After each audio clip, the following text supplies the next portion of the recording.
Welcome to the Haven Community Conversations. This is a ministry of the Haven Community Church, and where we talk about faith, life, and everything in between. And today we're here with our very first guest, my mother, Pat Anderson, and I'm so excited not only to start this podcast, but I'm very excited to have a conversation with my mother. Welcome, Mom. Thank you. I'm good to be here. Well, you nervous? Yes. Yeah. Well, that's all right. I've heard that somebody once said that if you're not nervous, you don't care. So nerves are okay. I'm gonna start off with a very hard question for you, Mom. Coffee or tea? Coffee. Coffee? Okay. What's your favorite dessert of all time? Probably strawberry shortcake. Strawberry shortcake? Huh. As a kid, that was my favorite too. Mm. I like ice cream now. Like ice cream. Well, ice cream goes on that too. Yeah. But I remember, you know where my favorite strawberry shortcake was? No? I don't remember. It was the Furs cafeteria. Oh, okay. Yeah, I always loved to get the chicken fried steak, and they had the big strawberry shortcake that always got at the end. Yeah, but it's been a long time ago. Yeah, but enough about me. It's all about you today. What's one thing you always misplace? Do what? What's one thing you always misplace? Misplaced? Mm-hmm. Probably car keys. Car keys. What's your favorite smell that brings back a good memory?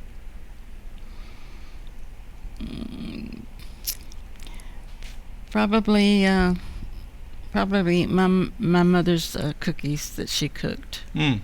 What kind of cookies? Usually peanut butter. Peanut butter? Yeah. Okay. Which to me, they smelt better than they taste. The kids loved them though. Yeah.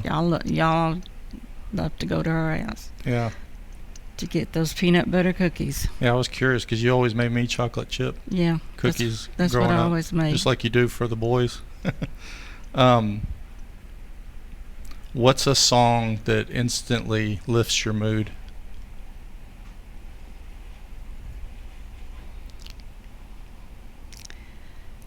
There's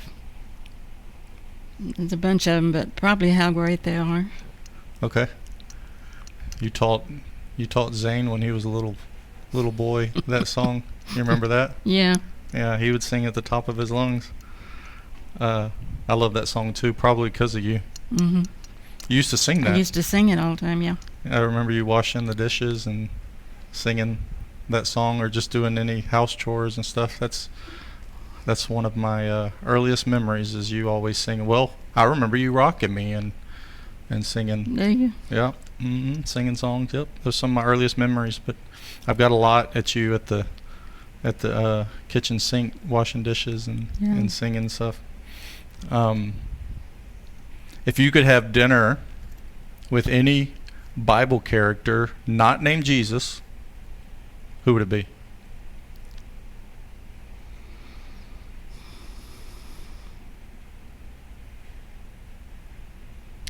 Probably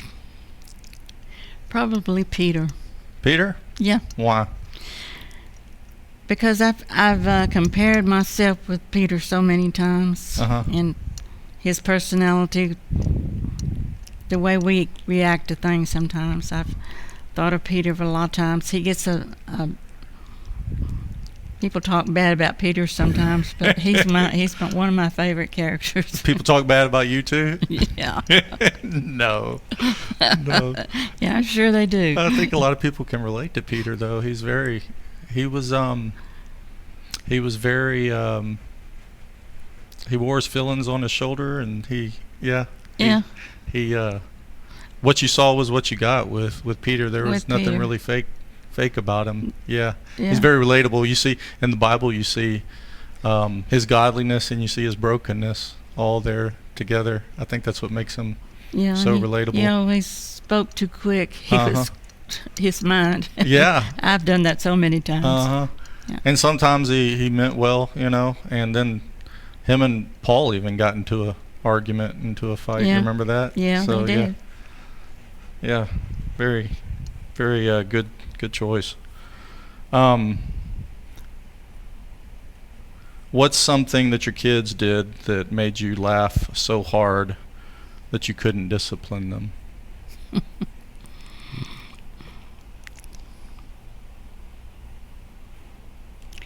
Just telling funny stories or reacting the way they did sometimes when they got caught. Mm-hmm. You know, Mm-hmm. the stories that they would make up, sometimes it would make you laugh. Yeah. Yeah. Do you remember any of those stories? Not really. No. I can't remember Yeah. directly, no. Who was your childhood celebrity crush?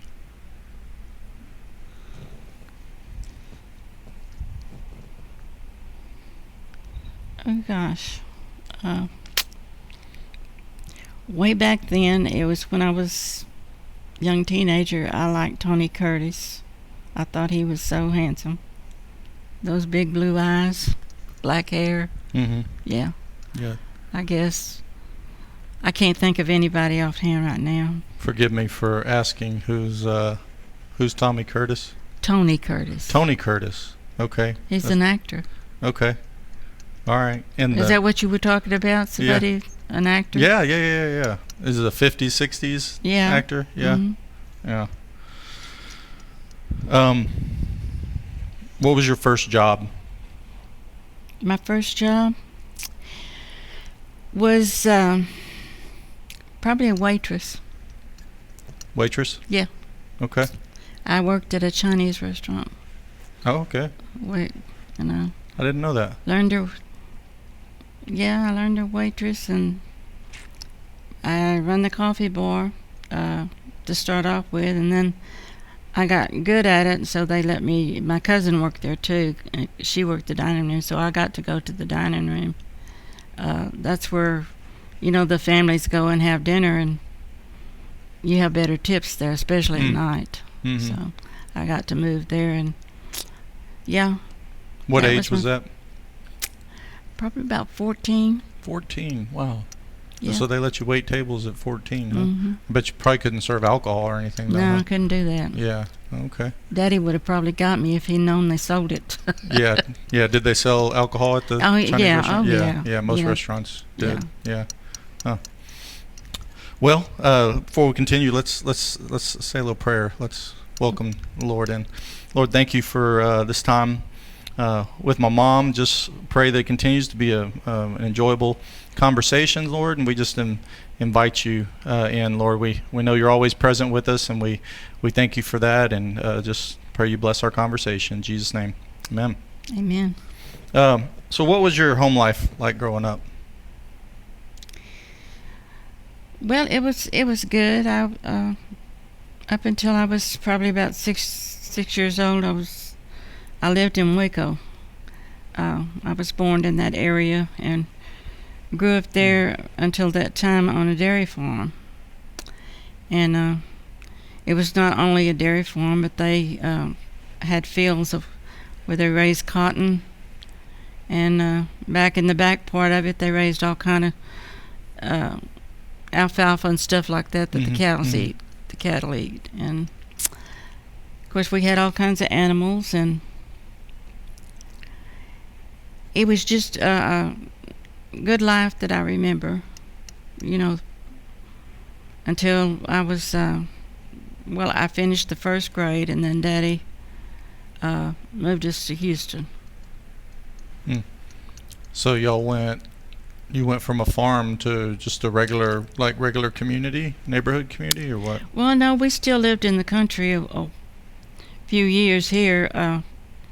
He always worked on a dairy here, a couple, and we moved back to Waco once and stayed there for about a month or two, and then Daddy's brother got out of the service, and his wife, he married a woman from South Carolina, and so they came down, and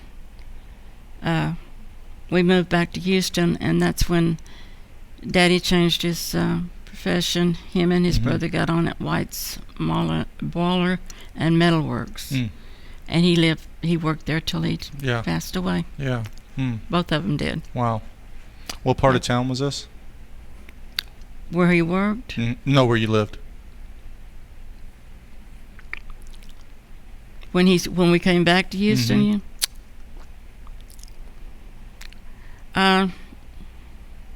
it was some in the Heights, and one place was off of Washington Avenue. Daddy and Mama moved quite a bit because that's what they were used to doing. Because they rented houses, they didn't buy one, and they moved from one place to another. When they got tired of one place, they'd move.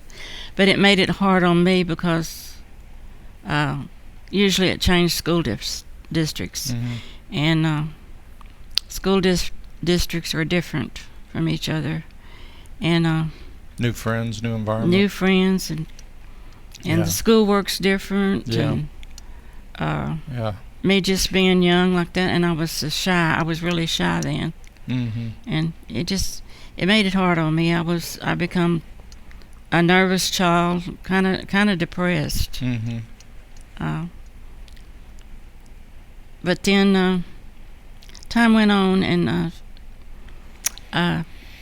we moved off of Yale, and I met this little girl, and her mother went to Assembly of God Church, and she invited me to go to church with them, and I did. Mom and Daddy always let me go to church, and that's when I first got saved. I was about 8 or 9 years old. 8 or 9 years old.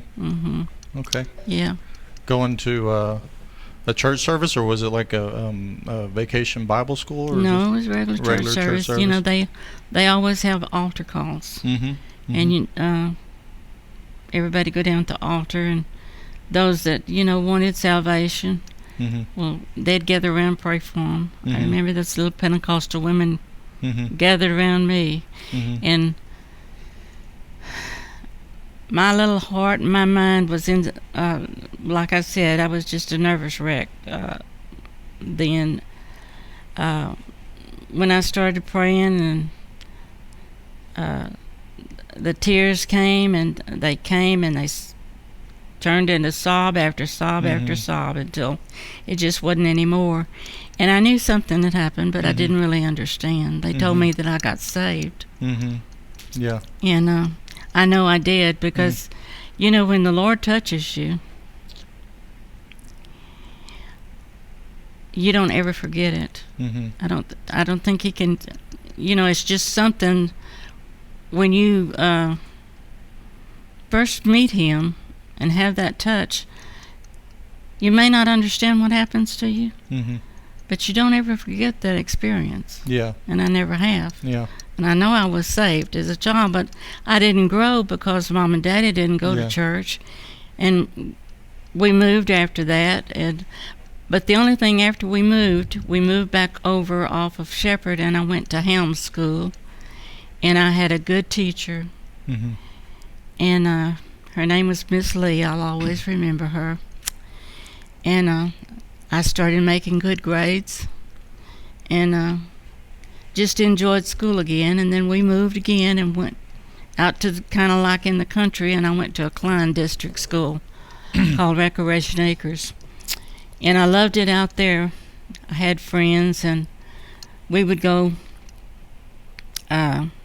places with the school. We played softball. We'd go different places, and that was a lot of fun to me.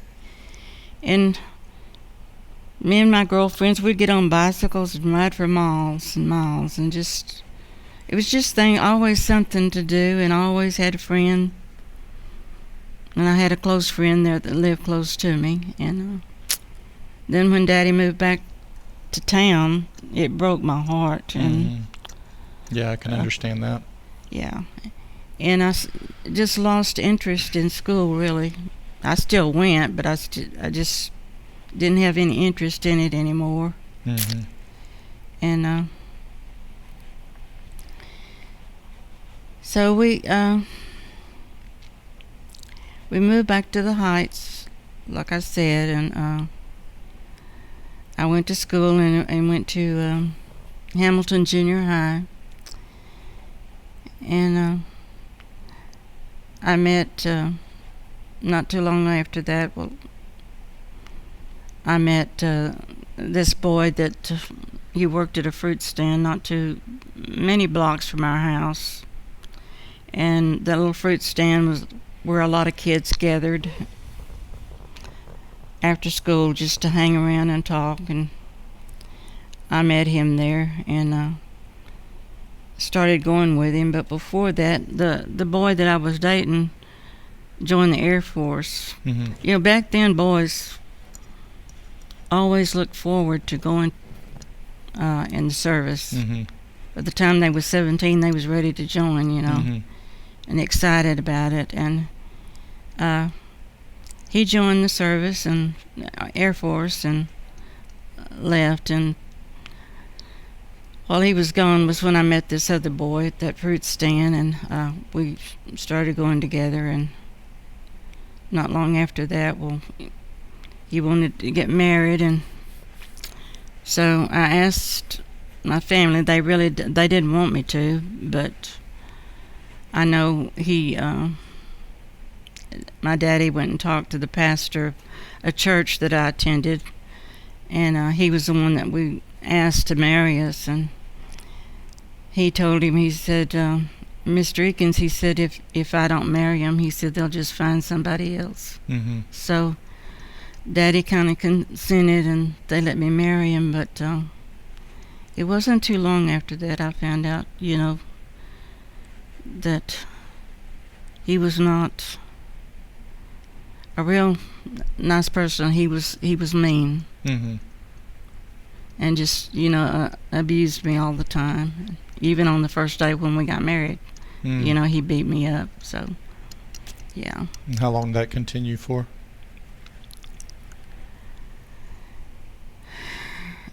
Off and on, I tried to live with him for 7.5 years.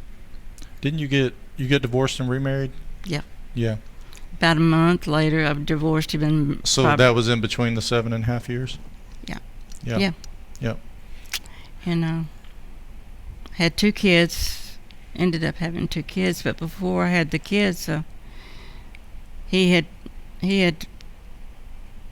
one night we were arguing, and he pulled a knife on me out there in front of his mother's house, and somebody called the law, and when he heard him coming, he broke off and he ran in his mother's house and locked himself in the bathroom and told him he's going to kill himself. And so when they come, they take him up to the psycho ward uptown. And I called my doctor that we had, and I had him to check on him, you know, and he said he would call me back, and he did. He called me back, but he made me come into the office so he could talk to me, and he told me that they had diagnosed him as being schizophrenic. And he said, Pat, he says, there's no cure for that. And he said, I wish you'd go ahead and just get a divorce now, because a cold bowl of oatmeal could set him off. And he said, one day he's going to hurt you, and he's going to hurt you bad. Mm-hmm. But, of course, I was young, and I didn't listen. I thought I, you know, could change him, help him and change him. So how long were you all together after that period? Well, we went back together, honey, and all of this happened within that 7 years, 7.5 years. Within the 7 years, yeah. Yeah. Okay. And when he got out, well, you know, after that, after a little while, that's when we started. I had 2 babies by him. And they went through, especially Shannon, the oldest one, he went through the hell just like I did, you know, because I won't go into everything that he did, but, you know, he would talk to that baby and tell him things. And Tracy was still just a baby, so he don't remember all that stuff. Yeah.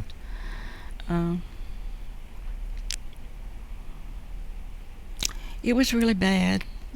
Yeah. I've had my You've been through a lot, Mom. hair pulled out and thrown across the room, and my lips busted, and he always hit me in the head for some reason, but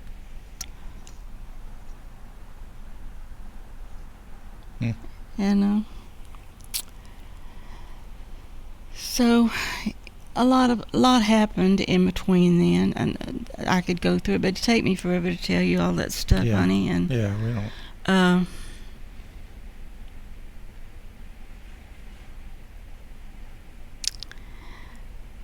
Before we got the divorce, there was a girlfriend of mine came by the house, and she James and I had separated, and I had the 2 babies over at my mother's, and she came by and she said, "I want you to go with me to this revival." She said, "It's a tent revival." And she said,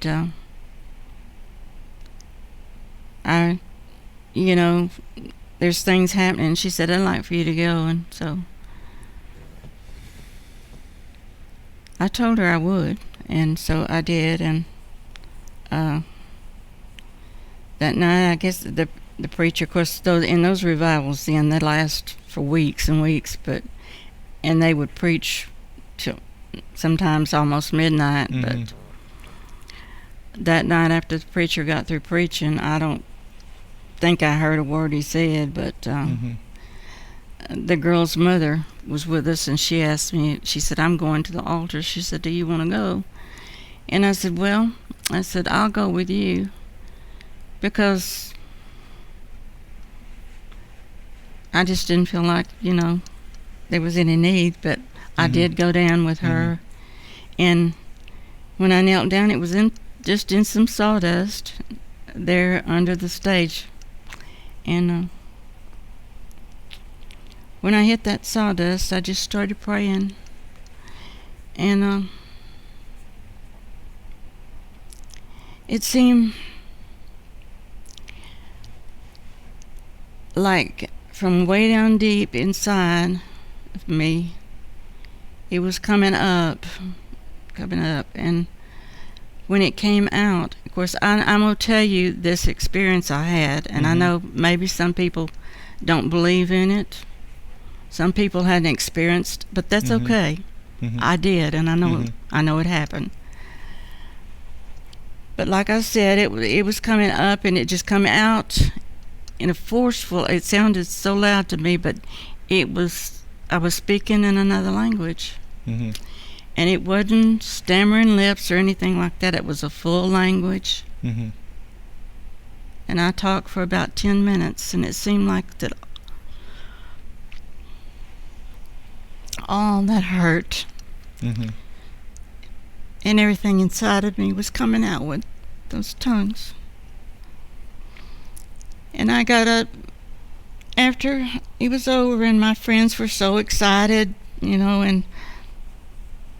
but I wasn't excited. I was just quiet because peace.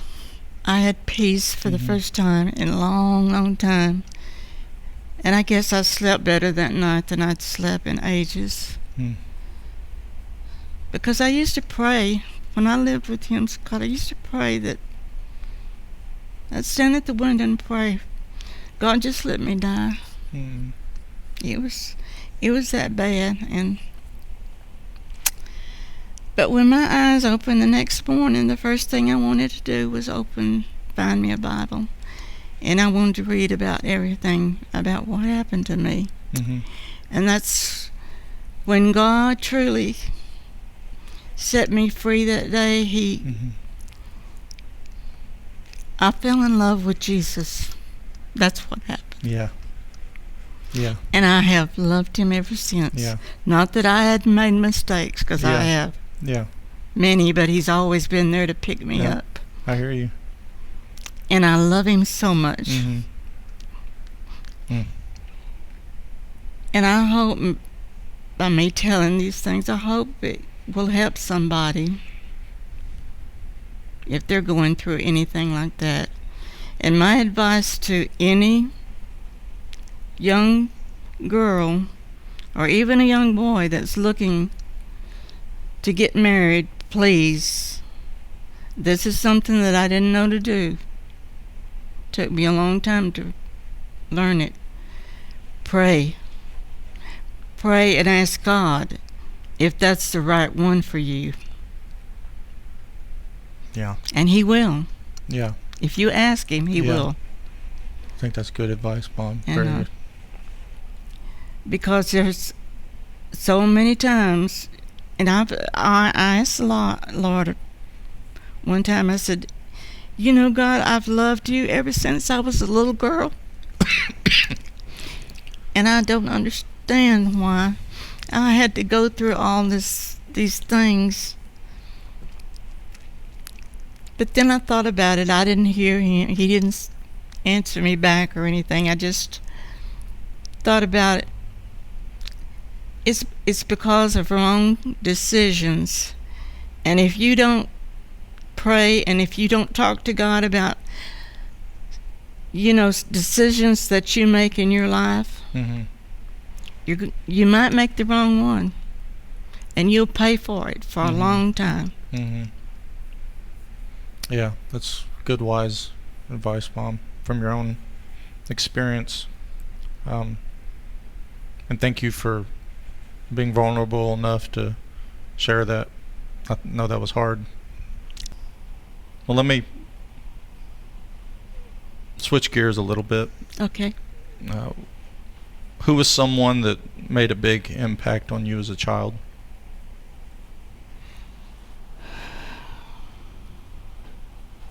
I loved all my aunts and uncles. They were all good to me when I was a little girl. But I guess I can remember my daddy, and I don't know whether my daddy's mother was saved or not. I know that my mother's parents were, but Granny, I don't know whether she was or not. But she'd talk to me, and back then how people would sit around and tell ghost stories, and I'd be scared, and I'd go talk to Granny about it. She said, "You don't have to be scared." She said, "You just ask the Lord God Almighty to take care of you." And that's the way she always. I'll never forget that, and I hope that she made heaven But that was the only thing I ever heard her talk about. When she mentioned the Lord, she said, "The Lord God Almighty." And my mother's mother was blind, and my grandpa was one. I loved him. I don't know why I loved him so much. Kathy says the same thing, a cousin of mine. It was just something about Grandpa. And he always had to take us to the store and give us a nickel or a dime or buy us some ice cream. And he would sit and he'd twiddle his thumbs, and he had a little bird, and he'd watch the little bird, and he'd talk to that little bird. And he didn't laugh, he just chuckled. But when Grandpa died, I think I was probably about 17. Already married, but I was there at the hospital with Mother, and her and the nurse was in there with him. And back then they would put him under those big oxygen tents. And we knew that he didn't have long to live, but they was in there, washing him and cleaning him up. And he said, looked at that nurse, and he said, "Do you hear them angels?" He said, "They're singing so pretty." And she listened. She said, "No, Mr. Rayner," she said, "I don't hear nothing." And he said, "Well, I don't know why you can't hear them." He said, "Because," he said, "they're so pretty." He said, "I ain't never heard anything like that." Well, it wasn't very long after that, he passed away, but we know the angels come and got him. It's a good story, Mom. When did you know you wanted to be a mom? When did I know I wanted to be a mom? Mm-hmm. I think I've always wanted to be a mom. Even as a little girl, I wanted to be married and take care of a baby. I love babies. Yeah. Little playing with dolls and.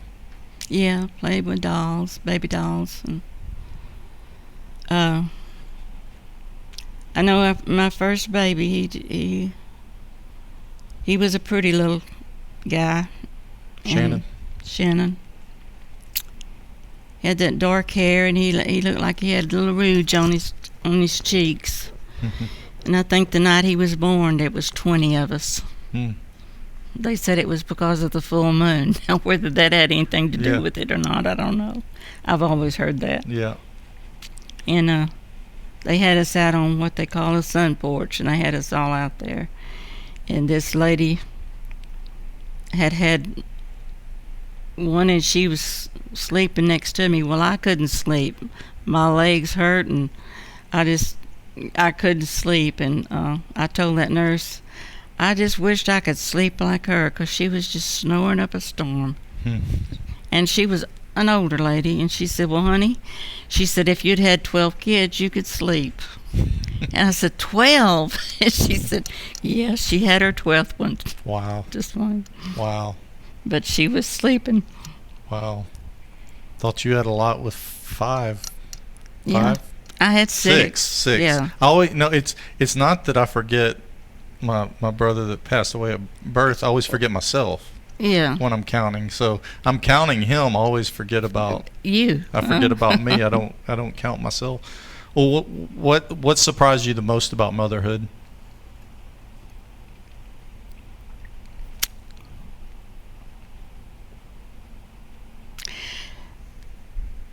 What surprises you the most, I think, is when you have one and you just can't believe how you could love somebody that much. It's just a natural thing. You just love. You would give your life for that baby. Yep. It's just that love is amazing. The first time I experienced God's love, it was amazing too. There's nothing like God's love. Passes all human understanding. But a mother's love is pretty special, huh? Yeah. Yeah. What's been one of the hardest seasons of your life? And I think you kind of went through some of that. Yeah, and when I lost William Heath, that was hard. Okay. Yeah, no, go ahead. Tell us a little bit about him. Mom. Well, it was mine and your daddy's first baby. And we wasn't expecting anything like that. And the night I had him, that was when they had first started putting women into labor instead of letting us go in. And I'd had all my others naturally, just going into labor by myself. Well, they started my labor, and I'm telling you, the labor that I had with him was excruciating. And I had one breached, which was Heath, and both of them was just about as painful because I couldn't breathe between the pains. And after he was born, he weighed 8, I think it was 8'7", and they said he was fine for about 30 minutes, but then he started having trouble breathing, and he was in that Old Heights hospital, and they laid him on his back. They did back then, and he took pneumonia. But the doctor that delivered my next one told me that they had put me in labor too soon, that my body wasn't ready. That was the reason I was in so much pain. But when that doctor came in and told me that he was he was probably not going to live. It was like I went in, I don't know what happened to me, but it was like I just blocked it. Mm-hmm. Until they come in and told me that he was gone. But the thing that made that so hard was that doctor or that hospital would not let me hold him. Mm-hmm. They would not let me see him. Mm-hmm. And they do most of the time. And I agree. They do let you most of the time, is that what you said? Yeah. Why wouldn't they let you? They said they just said that it was probably because I wouldn't probably be able to turn him loose. And but they should have let me see him. Yeah. And that's when I just went into a deep depression, and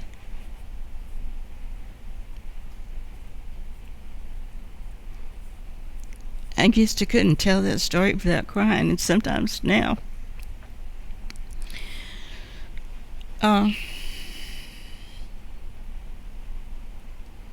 I was grieving, and I didn't know what to do, but I guess your daddy went and told my mother, but she told us to come over and have supper with her.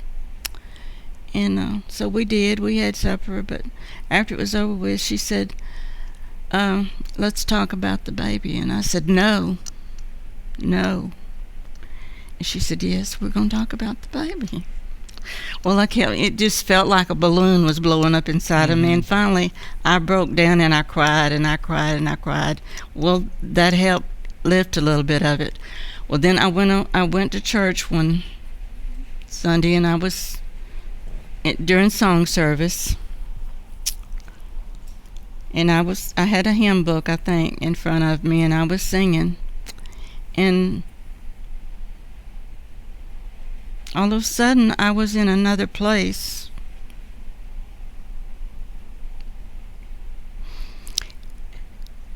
And Jesus He let me hold my baby. For the first time, I held my baby. You know, where nobody else understands you, what you're going through, Jesus does. Mm-hmm. And as I was holding him, I took in everything about that baby. And before then, though, I was at church. I was singing.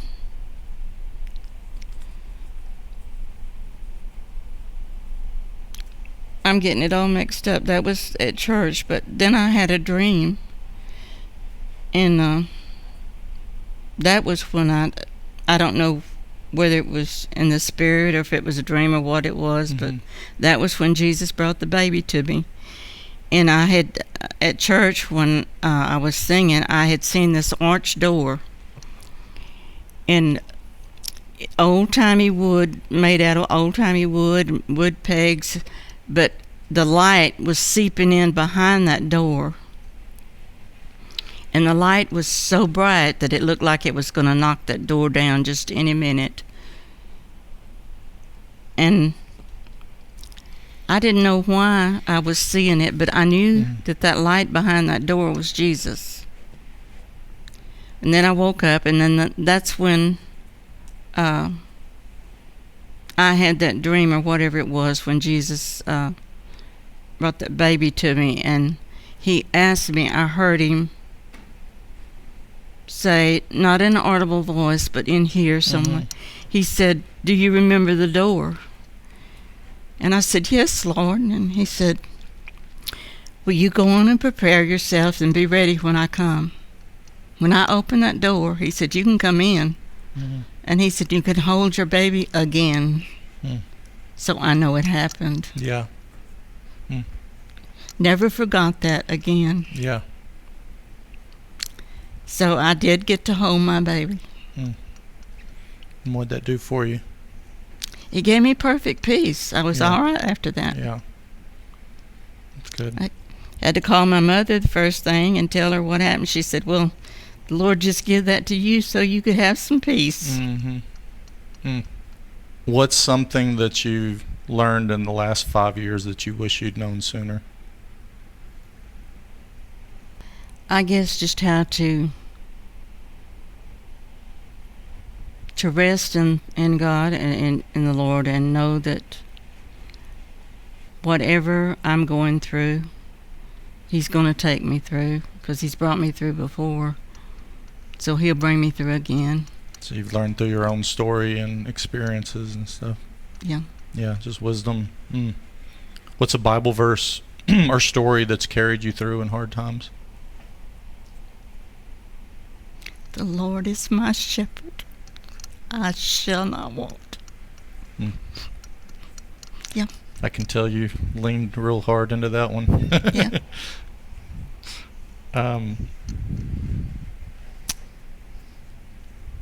Let's see. What do you hope your children and grandchildren carry forward from your faith? Well, I hope they've gleaned a little bit of what Grandma or Meemaw feels, how she loves the Lord, and I pray that they'll follow His footsteps, and I hope they remember some of the things that I've told them, because I try to tell them when I'm talking to them. Yeah. I try to give them a little bit of wisdom. Yeah. And I love my grandkids. But I want every one of them to be in heaven with me. And I want all my kids there too. Yeah. Well, I think you've done a good job of showing your love for Christ and that flowing through you.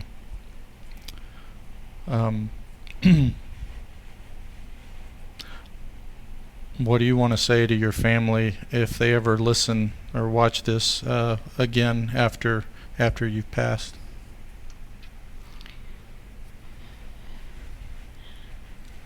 I just want them to remember how much that I have always loved the Lord. And I have taken each one of you, I think, and asked you if there's anything that I have ever done to hurt you. I didn't do it purposely, and please forgive me. But I want every one of you to give your life to the Lord, because I don't want the family circle to be broken. I want every one of us in heaven together. And that's my heart's desire. Yeah. It's for my kids and my grandkids to be saved.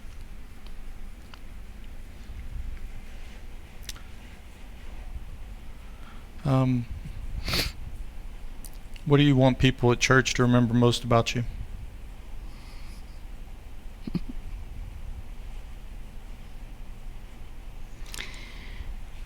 I would like for them to say that I was a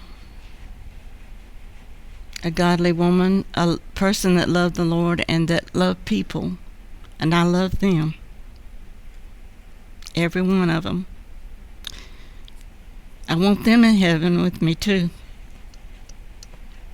That means you too, Sean. You know, I can't tell you how many times, Mom, I've heard in our church, people in general, both men and women, but I've heard women say, "I love me some Meemaw," and she's like she's like a mother or a grandmother to me. So, just want you to know the value you have towards people in our church and how they look up to you and look to you, and oh, that's good to know. Yeah, it's very much true. I love them. It reminds me of, in the Bible, Paul talks of the family of God, the church, as brothers and sisters, but also as mothers and fathers, and Yeah. Yeah. And you're a spiritual mother to a lot of people in our church. Oh, I hope so. So you are. All right, one last question. If heaven had a front porch, who would you want to see waiting there? I want to see Jesus. Is there okay? If there's two rocking chairs with you, who would you want to see in the other rocking chair? You're going to get to see them all, but who's going to be there in that other rocking chair?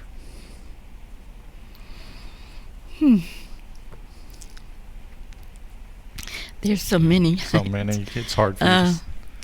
And but I got to see my Shannon, and I've got to see William Heath. Yeah. Yeah. After Jesus, that's who I want to see. That's who you want. Yeah. Yeah.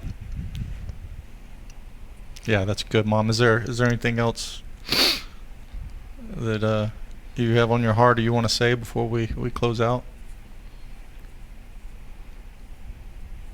I don't think so. I think I pretty well covered it, and I hope that one thing I hope is that I've been a good mother. You have. You have, Mom. And I appreciate your how do you put it?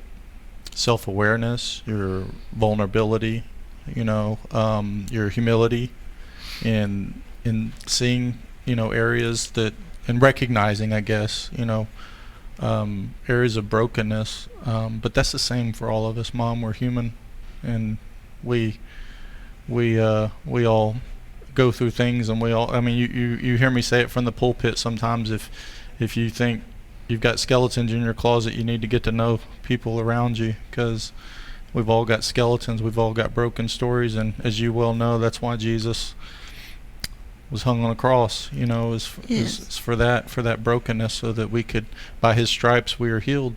And you have been a good mother, and you are a good mother, and you've created a legacy, and you're a matriarch, and you've blessed our family. When we gather together at Tracy's and I look around the room and I see, all of those people, they all came from you. Now they've got their spouses and girlfriends and all that kind of stuff, but that's something to just be so thankful for and be proud of, and what God has done through you. And not just a physical legacy of kids and grandkids, but there's a spiritual legacy that you've planted, because you were saved before your parents were. Is that right? Mm-hmm. Yeah. And so that started with you. God, I know it was passed down from other people that that planted those seeds, but that seed was planted with you, and it's bearing fruit. Yeah, I was saved first, I guess, out of the family. But I know somebody in the past prayed for me. I don't know who it was. Oh, yeah. Yeah. Yeah, we'll I'm sure we'll get to figure out, there'll be more conversations like this in heaven, where we're finding out those things and meeting those people and having those conversations. It's going to be a lot of fun. Yeah. It will be great. Well, I love you, Mama. Thank you for joining us. I love you too, baby. Yeah.